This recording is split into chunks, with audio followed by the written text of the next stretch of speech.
Think tiny cars are just toys? Think again. Some of the smallest cars ever built could outrun supercars, save failing companies, and even hide secret celebrity owners.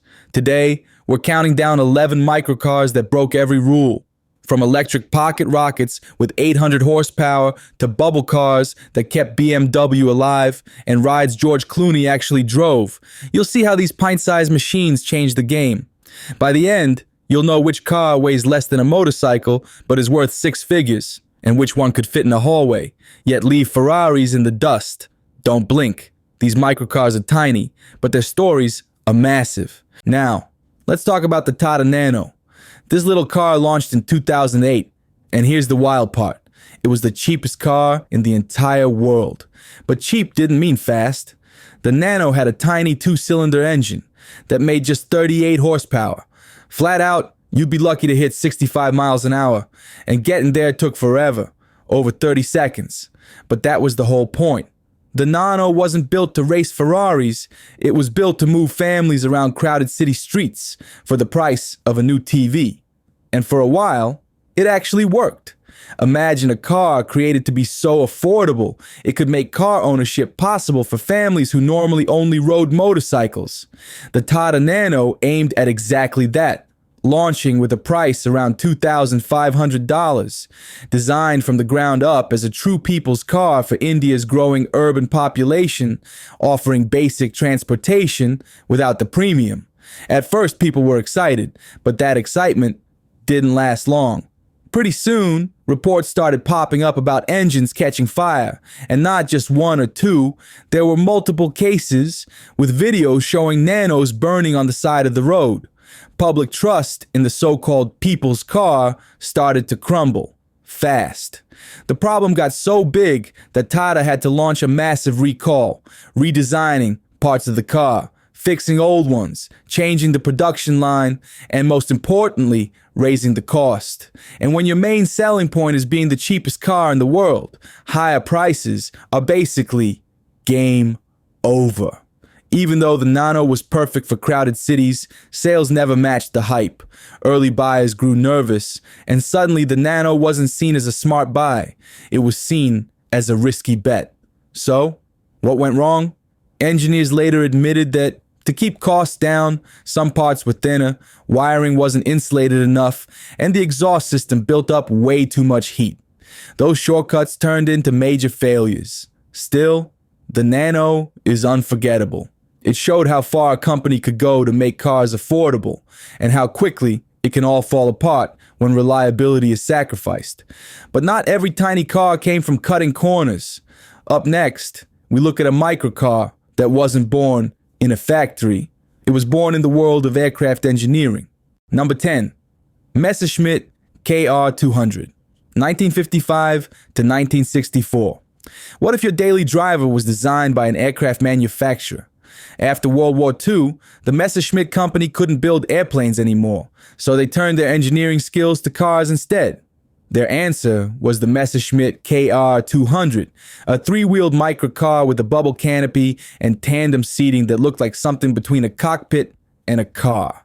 It was built with the same focus on lightweight construction and aerodynamics that Messerschmitt used in their planes. The car used just a 191 cubic centimeter two-stroke engine that made about 10 horsepower. That's roughly the same as a modern lawn tractor. Top speed was around 60 miles per hour, but you wouldn't want to go that fast. The three-wheel layout and very narrow track made the KR200 unstable in sharp turns or crosswinds. It had a high center of gravity relative to its width, which meant it could tip over more easily than a conventional car. Drivers learned to take curves carefully, to avoid rolling. Despite the safety concerns, the KR200 became a symbol of German ingenuity during the country's recovery period. It was efficient, affordable, and unlike anything else on the road. The car even used a handlebar for steering instead of a wheel, and you entered through a hinged canopy, just like a plane. These unusual features gave it a quirky, futuristic appeal that stood out in the 1950s. The KR200 has appeared in numerous period films and automotive documentaries thanks to its unique look. Its aircraft heritage and rarity make it a favorite among engineering fans and vintage car collectors. Well-preserved models can sell for high prices today due to their historical significance and limited production numbers. The Messerschmitt KR200 proved that even an extreme and unconventional design could attract a dedicated following. It showed how aerospace thinking could be applied to the road, even if the result wasn't always practical. Now, to a car that literally saved a major automaker. Number 9. Isetta, 1955 to 1962. One of the strangest yet most important microcars of all time was the BMW Isetta, the so-called bubble car that kept BMW alive in the 1950s. At the time, BMW was sliding toward bankruptcy.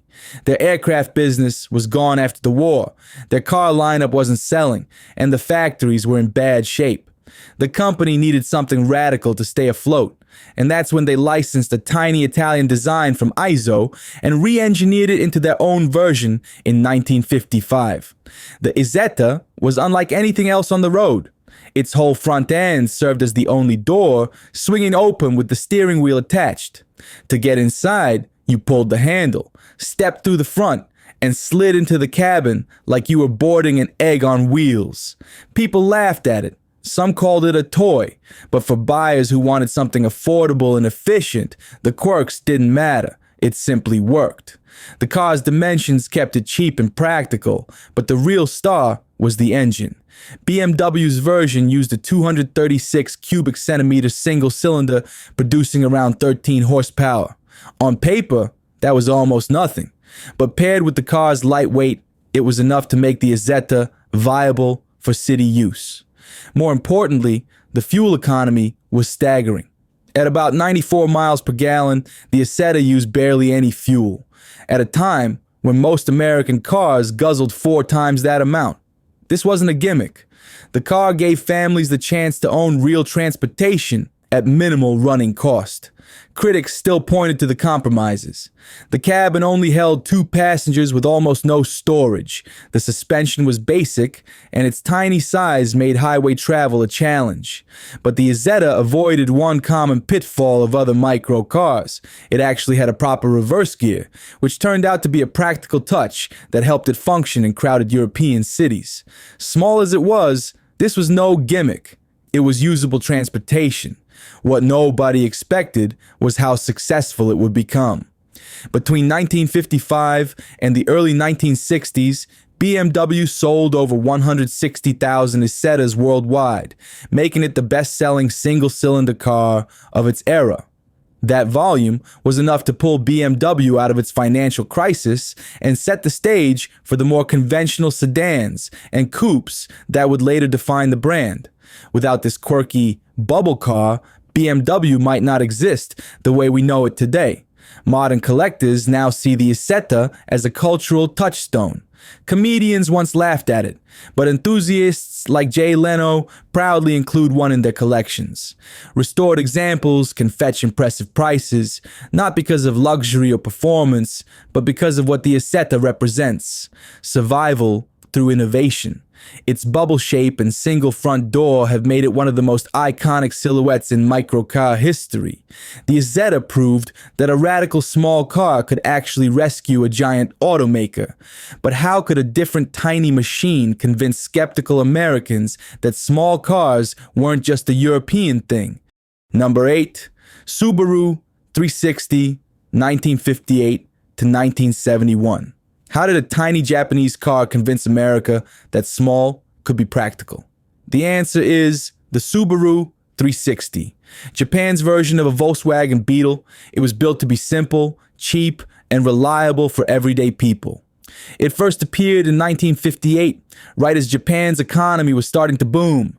Families were ready for their first car, and the 360 fit perfectly. The car was designed as a K-car, a special class in Japan. Staying under strict size and engine limits meant tax and insurance benefits. It was small, efficient, and made to meet the needs of a recovering country. The Subaru 360 was tiny, but it had a surprisingly capable engine. A 356 cubic centimeter two-stroke making just 25 horsepower. Sounds small, right? But the car weighed only about 1,000 pounds, so it could get around city streets just fine. The engine was in the rear, powering the back wheels through a 4-speed manual gearbox. Fuel efficiency? Incredible. Some drivers got over 60 miles per gallon, but not everything was perfect. In 1969, Consumer Reports tested the 360 and gave it a not acceptable rating. Why? Safety concerns. Poor handling, almost no crash protection, and a top speed barely fast enough for highways. The car's thin panels and light frame made it risky in a collision. That review hit sales in the US hard. American buyers were used to big, heavy cars, and the 360 felt too small, too light, and too unusual to trust. The Subaru 360 became popular in many countries and was especially successful in Japan. Its low price and practical design made it accessible to the growing middle class. Over 390,000 units were built during its production run.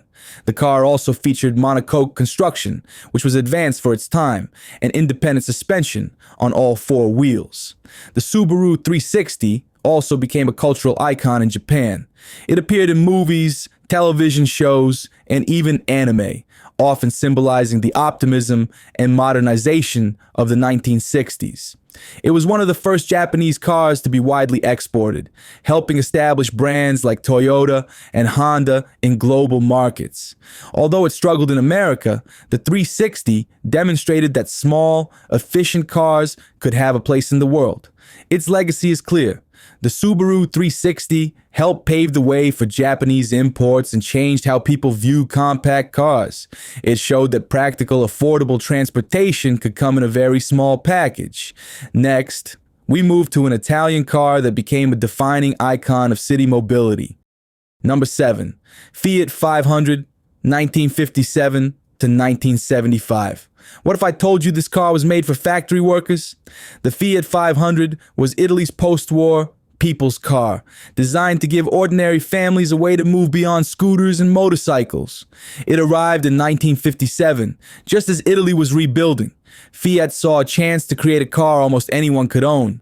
The 500 was marketed as practical, efficient, and affordable. People could finally have a small car that fit their budget.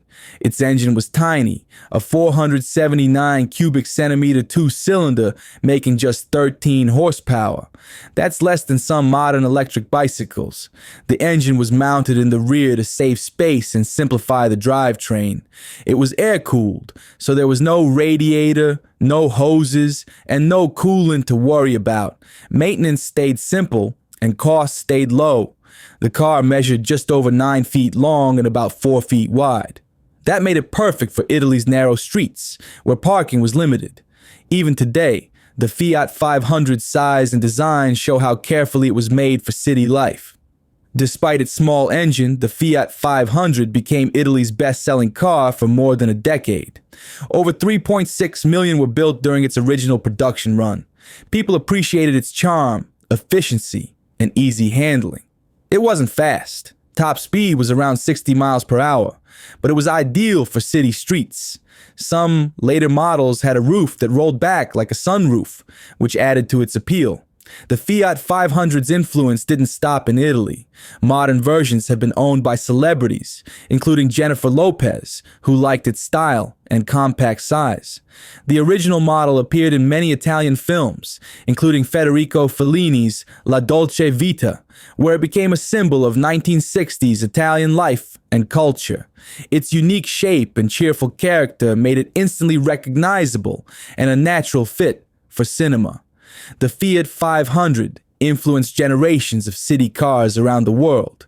Its rear engine layout, small size, and focus on city driving became a template that many other manufacturers followed. Cars like the original Mini and even later models, such as the Smart Fortwo, owe part of their design to the 500. It showed that a small car could be more than just basic transportation. It could have personality, and purpose. The Fiat 500 proved that good design can make even a tiny car remarkable. It wasn't just small, it was the right car for its time, combining function, style, and affordability in a way that connected with millions of people. Next, we look at an American electric car with the performance of a supercar. Number 6. Commuter Cars Tango T600 2005 to present. Imagine a car so narrow it can park perpendicular to the curb. The Commuter Cars Tango T600 was designed for city driving, taking up only about a quarter of a standard parking space. At just 3 feet wide, it could fit sideways into spots where no other car could go. The idea came from the fact that most Americans commute alone, so why not build a car optimized for one person?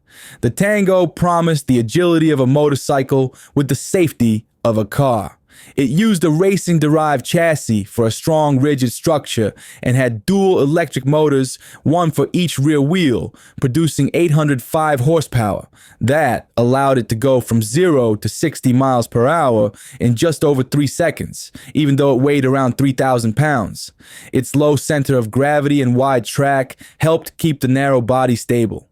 The $120,000 price raised eyebrows. Critics wondered if a single passenger vehicle could be worth that much, especially when cheaper electric cars were becoming available. The company, founded by Rick and Brian Woodbury in Spokane, Washington, originally planned to use a hydrogen fuel cell, but switched to all-electric power, which increased costs and complexity. George Clooney bought the first production model. His early adoption drew media attention and showed that the Tango appealed to environmentally conscious people who also value performance and innovation. Only about 10 units were ever built. Commuter cars aimed for 100 units per year starting in 2005, but by 2008, only 10 had been sold. By 2014, fewer than 20 were completed. Each car was mostly hand-built, which increased costs and limited production. The Tango could charge fully in 3 hours using a standard outlet, or in just 10 minutes with a supercharger. The Tango appears in tech and automotive documentaries as an example of ambitious, niche electric vehicle design. Its unusual size and impressive performance made it a frequent subject for journalists and filmmakers exploring the future of urban transport. This car showed that extreme ideas could attract serious attention and investment, even without mass production. It proved there was interest in rethinking personal mobility, especially in crowded cities where space is limited. Next, we look at a car that redefined urban parking. Number 5. Smart 42, 1998 to present. What if you could park 2 cars in a single parking space? That was the idea behind the Smart 42. It was built for European cities, where parking space is always limited. At just 8 feet long and 5 feet wide, 2 Fort Woos could fit into one standard spot. The car was a joint project between Swatch and Mercedes-Benz, designed to be the ultimate city vehicle. The goal was simple: minimal environmental impact, maximum maneuverability, and a car that could handle the tightest streets. Early Smart 42 models faced criticism for their automated manual transmission. This 5-speed gearbox was often described by drivers as slow and occasionally jarring, making the driving experience feel less fluid than expected. The transmission would pause between shifts, producing a noticeable hesitation that caused acceleration to feel uneven and inconsistent. Many owners expressed frustration with this feature, especially during stop-and-go traffic, where smooth power delivery is most important. Despite this drawback, the car's exceptionally small turning radius and compact dimensions made it remarkably easy to maneuver through crowded streets and park in tight spots that would challenge larger vehicles. The Smart 42's safety surprised many people for such a small vehicle. Its structure was built around a strong safety cage called the Tritium Safety Cell, designed to protect passengers in a crash. The car earned 4 stars in crash testing, with especially high marks for roof strength. The roof was tested to hold 5.4 times the car's weight, about 9,720 pounds. For a vehicle this size, that level of protection was unusual and helped ease concerns about safety. Even with its compact dimensions, the 42 became the best-selling microcar in Europe for more than a decade. That showed there was a real demand for small urban cars. Drivers appreciated the convenience of parking in tight spots and the fuel efficiency, even if the car wasn't large or powerful. Its unique styling and customizable exterior panels also made it stand out from conventional cars. People wanted something different, something practical, but with character. The 4.2 proved that a tiny car could make a big impression in the world of city driving. Celebrities like Paris Hilton and Bono owned custom smart 4.2 cars, often featuring unique paint jobs or special interior touches. Their high-profile ownership helped the 4.2 gain attention, making it seem stylish and trendy, not just practical. The car even appeared in films like The Da Vinci Code, where its small size and distinctive shape made it instantly recognizable on screen. The Smart 4.2 also influenced urban mobility around the world. Other manufacturers looked to it when designing small cars for crowded cities. Its success showed that tiny vehicles could be both safe and desirable, changing how people thought about practicality. The 4.2 proved an important lesson. Sometimes smaller really is better when it comes to city driving. Next, we move on to a controversial electric car that divided opinions. 4. Riva G-Wiz, 2001 to 2012. Not every early electric car earned admiration. Some sparked debates about whether they even belonged on the road. That's the story of the Riva G-Wiz, India's first mass-produced EV, launched in 2001 as a two-door urban microcar. On paper, it promised a clean, compact solution for city traffic. Its electric motor delivered around 17 horsepower, giving it just enough power for neighborhood errands and short commutes. But the same design choices that made it lightweight and inexpensive also exposed its biggest weaknesses. In Europe, regulators saw those weaknesses firsthand. The G-Wiz was officially classified as a heavy quadricycle rather than a full automobile. That label meant far lower safety requirements, and when it was subjected to crash testing, the results were poor enough to become headlines. With its plastic body, lack of airbags, and minimal structural reinforcement, the car performed so badly that its classification came with serious limitations. These rules restricted it from many higher-speed roads, keeping it confined mostly to city centers. It wasn't just a stylistic oddball, it was a constant reminder of how far early EVs still had to go in safety and performance. And yet, for all its flaws, the G-Wiz wasn't ignored.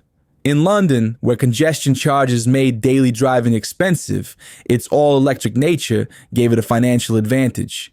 Drivers who rarely needed highways found it an affordable way to avoid new city fees. For many commuters, that trade-off made sense. They had a cheap electric car that covered the short urban routes, even if it didn't inspire confidence outside those limits. The appeal went beyond savings. During its production run from 2001 to 2012, over 4,600 G-Wiz units were sold across 26 countries. For a car that many critics dismissed as unsafe or underpowered, those numbers showed there was a group of drivers willing to adopt electric mobility long before Tesla or Nissan Leaf made EVs mainstream. The G-Wiz became a common sight in certain European cities, its silhouette recognizable enough to earn it cameos in television shows and documentaries. It became shorthand for early electric ambition, a mix of optimism and compromise. As a piece of history, the G-Wiz stands out less for its engineering success and more for what it represented. It showed that EVs could capture a market if the incentives were right, even if the car itself fell short technically. It also highlighted the gap between futuristic promises and practical realities at the time. But while the G-Wiz struggled to convince drivers it could handle daily risks, another small electric car surprised everyone by thriving in a much tougher environment, one where winter meant a whole new set of challenges. Number 3, Buddy Electric, 2005 to 2013.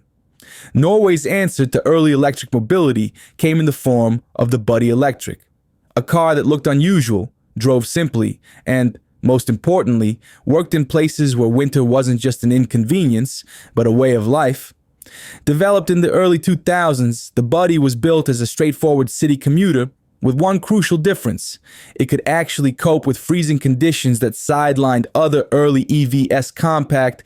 At just 244 centimeters long and 143 centimeters wide, it still managed room for 3 passengers in its sharp, wedge-shaped body, which some compared to a squashed Lamborghini. Design alone wasn't enough to make it stand out. What mattered was practicality. The Buddy came with heated seats and a full cold weather package as standard, not luxury perks, but essential equipment to keep it usable during sub-zero months. These features didn't just keep passengers warm, they helped the batteries perform more reliably in harsh Nordic climates. Range still depended heavily on the season, stretching anywhere from 12 to 37 miles per charge. But that was enough to cover the short urban routes it was built for. A full recharge could take 6 to 8 hours, while an hour plugged into a rapid charger delivered a quick 6-mile boost, enough to get across town without worry. Of course, it had limitations. Its plastic body and lightweight construction meant crash protection was basic at best, sparking safety concerns. Buyers had to weigh that trade-off against efficiency and city convenience. Still, it found a loyal audience in Norway, where urban commuters valued its small footprint and winter-ready features over long-distance capability. The numbers back up its success. Together with its predecessor, the Q-Wiz, the Buddy made up about 20% of all electric cars in Norway by 2007, well before EVs were mainstream. By 2013, combined sales reached around 1,500 units, solidifying its presence in the country's early electric landscape. It wasn't just private owners who adopted them.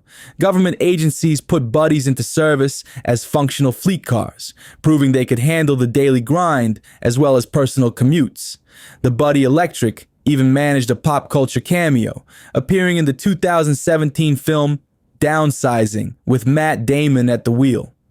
That brief role gave the quirky little car international screen time and introduced audiences outside Norway to its unusual design and purpose. By thriving in a place many thought impossible for early EVs, the Buddy proved small electric cars could work even in extreme climates. But practicality wasn't the only goal. Other microcars went in a completely different direction, turning heads not with function, but with designs so unusual they might as well have come from another planet. Number 2.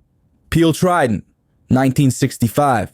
Imagine hopping into a car that looks like a tiny spaceship on wheels. That's exactly the vibe the Peel Trident gave when it hit the streets in 1965. Designed as a slightly roomier 2-seat version of the legendary Peel P50, it kept the same ultra-tiny footprint but added space for a passenger. You didn't climb in the usual way. Instead, a single front opening door swung open, and you slid under a full plexiglass dome that wrapped around the cockpit. The result?